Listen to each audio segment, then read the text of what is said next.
Assalamualaikum warahmatullahi wabarakatuh.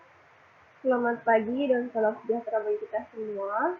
Terima kasih kepada Bapak Syarul Khairi, SSIMN, selaku dosen pembimbing pertama, dan Bapak Muhammad Khalid Syafrianto, STMT, selaku dosen pembimbing kedua. Terima kasih pula kepada Ibu Lela Tarbiyatun Nasionalifa, SSIMN, selaku dosen penguji pertama, dan Ibu Marcelina, STMSC, selaku dosen penguji kedua, yang telah memberikan kesempatannya kepada saya untuk mempresentasikan proposal penelitian saya yang berjudul Absorpsi logam skandium pada unsur tanah jarang menggunakan kitosan dari limbah kulit udang putih atau Lithopeneus panamei dengan variasi pH.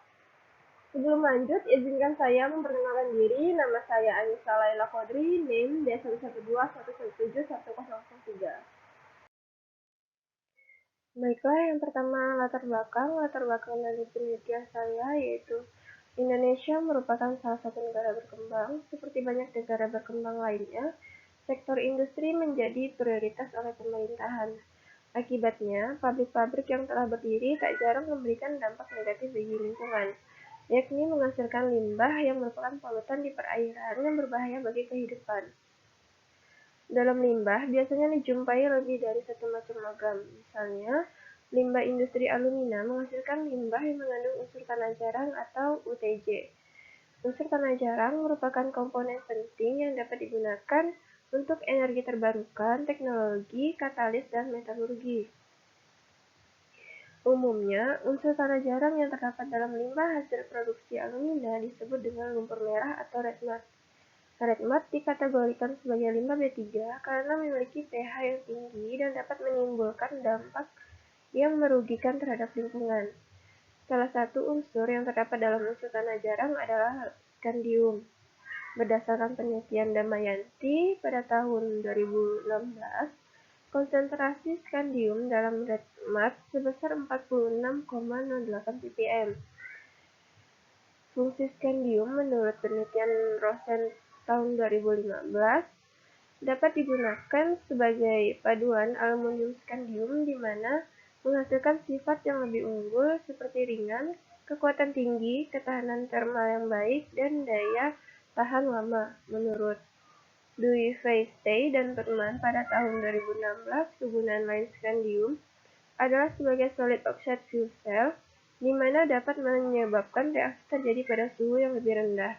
Dan dalam bidang keramik, penambahan skandium karbida akan meningkatkan kekerasan. Melihat dari potensi logam skandium di atas menimbulkan peningkatan permintaan unsur tanah jarang dengan kemurnian yang tinggi dan jumlah yang besar. Namun, masalah yang sering dihadapi adalah sulitnya pemisahan dan pemurnian individu unsur tanah jarang dikarenakan kemiripan sifat fisiokimianya yang diakibatkan dari nomor atom yang berdekatan. Sehingga dilakukan berbagai macam metode pemisahan unsur tanah jarang, salah satunya dengan metode adsorpsi. Adsorpsi merupakan salah satu metode yang efektif dan ekonomis dalam memisahkan suatu logam. Metode tersebut dapat dilakukan dengan memanfaatkan polimer alam atau biopolimer sebagai adsorben, salah satunya yaitu kitosan. Senyawa kitosan umumnya banyak dijumpai pada hewan invertebrata laut, salah satunya pada kulit udang putih. Kitosan memiliki kemampuan absorpsi yang tinggi karena memiliki gugus fungsi, seperti gugus amina dan gugus hidroksil, yang bertindak sebagai pengikat ion logam, terutama dari logam transisi. Proses adsorpsi dipengaruhi oleh beberapa faktor-faktor seperti ukuran partikel, luas permukaan absorben, waktu kontak, dan pH. Maka dari itu, akan dilakukan preparasi kulit udang putih menjadi kitosan sebagai adsorben dalam proses adsorpsi logam skandium pada unsur tanah jarang dengan variasi pH. Berdasarkan latar belakang yang telah dipaparkan di atas, adapun rumusan masalah yang akan dibahas pada penelitian saya ini. Yang pertama, bagaimana pengaruh variasi pH pada proses adsorpsi logam skandium menggunakan kitosan dari kulit udang putih. Yang kedua, bagaimana pengaruh kitosan dari kulit udang putih sebagai adsorben logam skandium. Selanjutnya, tujuan yang akan dicapai pada penelitian ini, yang pertama mengidentifikasi pengaruh variasi pH Dalam proses absorpsi logam skandium menggunakan kitosan dari kulit udang putih. Yang kedua, mengidentifikasi pengaruh kitosan dari kulit udang putih sebagai absorben logam skandium. Kemudian, manfaat penelitian ini dapat dijadikan sebagai metode alternatif dalam mengabsorpsi unsur tanah jarang yang terkandung dalam resmat, serta memberikan informasi daya serap absorben kitosan terhadap logam skandium dalam unsur tanah jarang pada kondisi pH optimum. Untuk tinjauan pustaka pada penelitian ini, yang pertama yaitu Antonino dan kawan-kawan pada tahun 2016 menggunakan cangkang udang atau Lithopineus panamebon dengan metode demineralisasi menggunakan 1 molar HCl pada suhu ruang, kemudian deproteinasi dengan 1 molar NaOH pada suhu 80 derajat Celcius selama 3 jam, dan dideasetilasi dengan NaOH 12,5 molar, sehingga dihasilkan kualitas kitosan dengan nilai derajat deasetilasi di atas 60%. Kemudian yang kedua dari sini et al. Pada tahun 2018 menggunakan komposit kitosan karbonit terikat silang butaraldehid dengan metode pelarutan dalam asam asetat, kemudian dilakukan penambahan karbon aktif. Kemudian dilakukan perendaman dalam larutan butaraldehid selama 24 jam. Sehingga dihasilkan adsorben komposit kitosan karbonit dapat menyerap logam barium sebesar 76%. Kemudian yang ketiga ada Halura et al. Pada tahun 2018 dengan menggunakan adsorben silika yang difungsikan dengan ligan DTPADA, PAA, dan BPG. Dengan metode silika yang telah difungsikan dimasukkan ke dalam sampel, yaitu air garam, kemudian diaduk selama 3 jam pada kecepatan 30 rpm. Campuran dibiarkan mengendap, kemudian dianalisis menggunakan ICP-NS. Kemudian hasil yang dihasilkan, silika yang difungsikan efektif dalam menyerap lantanida dari air garam sintetis dan asli. Kemudian yang keempat ada Rosen et al. Pada tahun 2015 dengan menggunakan hibrid kitosan silika yang difungsikan dengan ligan DTPA dan EGTA dengan metode akitasi 0,26 batas HNO3 pada kecepatan 160 rpm atau 24 jam.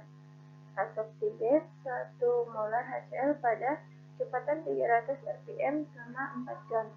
Kemudian di kromatografi kolom dengan HNO3 pada tekanan 10 bar dengan pH 1,5 sehingga dihasilkan CS-EGTA lebih efektif dari CS-DTPA, di mana pH optimum yaitu 0,50 dan persen absorpsi 80%. Kemudian dasar teori, pada dasar teori penelitian ini yang pertama yaitu mekanisme kitin menjadi kitosan. Kitin merupakan senyawa organik kedua yang paling melimpah setelah selulosa.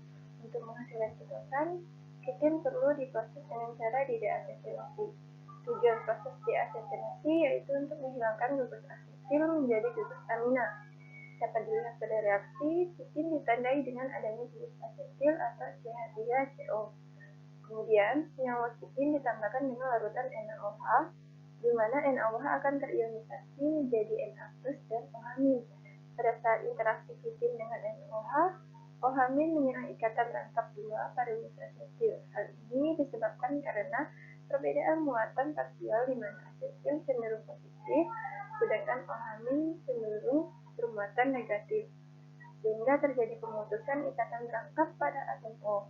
Sementara itu, ion Na+ akan menjadi ion penyeimbang. Kemudian, atom H+ akan berikatan dengan gugus amida atau NH sehingga menjadi gugus amina atau NH2+.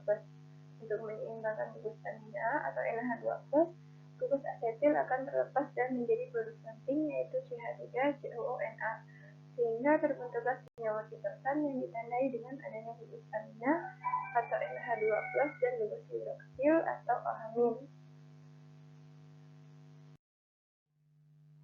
Selanjutnya, untuk dasar teori yang kedua yaitu mekanisme absorpsi logam skandium oleh kitosan.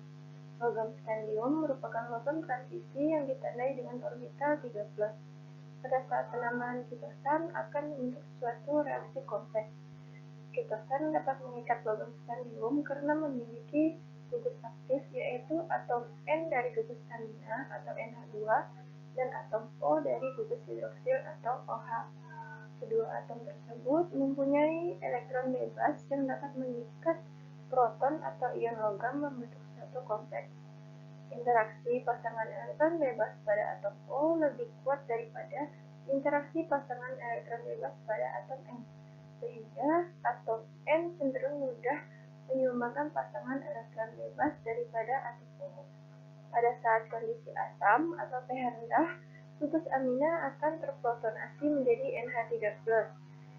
Hal ini menyebabkan peningkatan atom H+ dalam larutan, sehingga gugus amina cenderung mengikat atom H daripada ion logam. Kemudian, pada saat kondisi pH netral, elektron bebas pada atom N akan berinteraksi dengan ion logam, di mana gugus amina cenderung mengikat ion logam polivalen atau Sc3+ daripada monovalen atau H+. Namun, pada saat pH basah, tidak hanya gugus amina yang akan berinteraksi dengan ion logam, tetapi gugus hidroksil juga akan berikatan dengan ion logam, sehingga menyebabkan pengendapan atau deprotonasi gugus hidroksil. Untuk hipotesis pada penelitian saya ini, yaitu yang pertama, salah satu faktor yang mempengaruhi keberhasilan proses absorpsi adalah pH. Dengan demikian, seharusnya pH optimum dapat diketahui. Kemudian yang kedua, kualitas kitosan yang baik dapat diimplementasikan sebagai absorben dalam proses absorpsi. Dengan demikian, seharusnya diketahui efektivitas kitosan sebagai absorben. Kemudian metodologi penelitian, yang pertama alat dan bahan yang digunakan, blender, oven, cawan Petri, pH meter, hot flash dan magnetic stirrer, ayakan, labu leher 2, dan neraca analitik. Kemudian bahannya, kulit udang putih, NaOH, HCl, HNO3, dan red mud. Metode yang pertama yaitu instalasi kitin dengan cangkang udang dipreparasi dengan cara dipisahkan kulit dan kepalanya, kemudian dicuci bersih menggunakan air panas sebanyak 2 kali.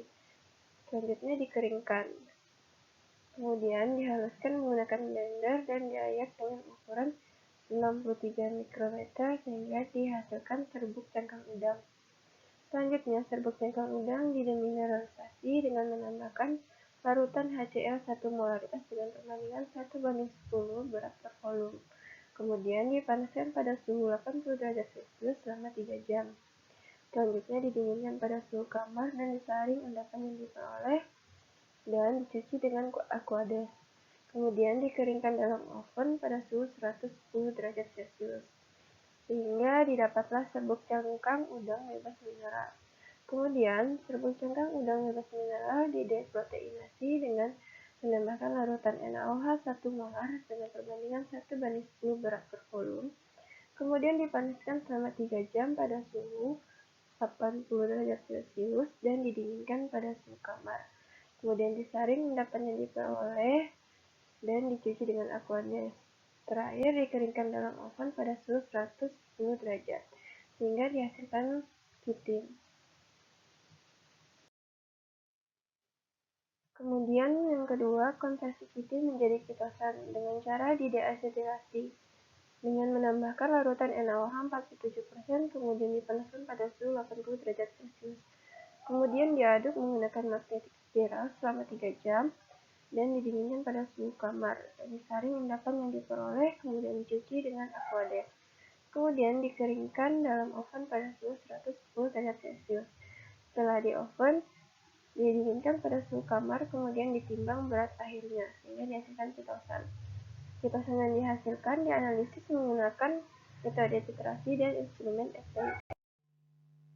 Selanjutnya yaitu proses absorpsi. Yang pertama, red mud bleaching dengan menambahkan larutan HNO3 2 molar dengan perbandingan 1:50 berat per volume. Kemudian diagitasi konstan pada 300 rpm selama 24 jam dengan temperatur 25 derajat Celcius. Kemudian campuran disaring dengan kertas saring, disebut dengan liquid. Selanjutnya proses absorpsi, liquid dipipet sebanyak 20 ml dan ditambahkan larutan 1 molar NaOH atau HCl ke air layer. untuk mendapatkan variasi pH 1, 3, 5, 7, dan 9. Kemudian ditambahkan sitosan sebanyak 0,05 gram dan dilakukan absorpsi batch dengan digital shaker pada kecepatan 300 rpm selama 4 jam. Partikel dipisahkan dengan larutan dengan potassium. Selanjutnya, sampel hasil absorpsi dianalisis menggunakan ICP-MS untuk mengetahui konsentrasi logam yang terabsorpsi. Baiklah, sekian presentasi yang dapat saya sampaikan. Kurang dan lebihnya mohon maaf. Wabillahi taufiq wal hidayah. Wassalamualaikum warahmatullahi wabarakatuh.